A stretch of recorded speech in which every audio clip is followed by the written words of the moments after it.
Banglo di dinakdakan. Dali. Tikman natin guys, tikman natin.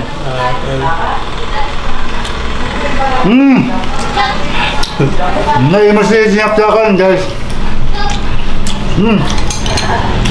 Perfect. Ang isa sa mga pinakamasarap na ulam na pinagmamalaki ng North Luzon, lalo ng mga Ilocano, especially dito sa Isabela, ay ang dinakdakan. Kaya today mga ka-Province Life, magluluto tayo ng dinakdakan. Ito yung recipe ng biyenan to kasi hindi naman talaga ako legitimate Ilocano, kaya dito ko natikman ang masarap na dinakdakan. May iba't ibang paraan kung paano nila i-prepare iba't ibang klase pagluto, pero ang sarap na natikman kong recipe, kaya yun ang mapapanood nyo ngayong araw na to. Bale, binili namin part ng karne, yung tinatawag nilang maskara o yung mukha ng baboy.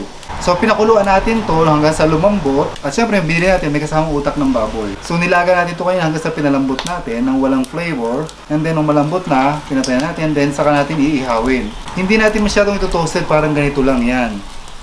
May mga tenga, may mga pisngi. And later, makikita nyo ano bang mga ingredients niya para mas masarap yung ating dinakdakan.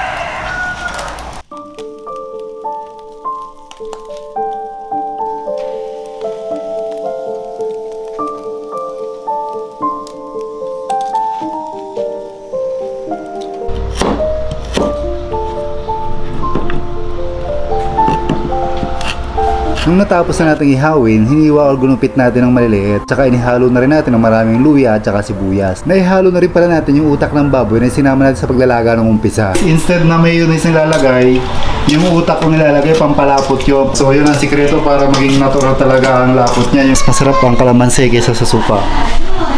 Ang chef natin, si Daddy. Tikman natin guys, tikman natin.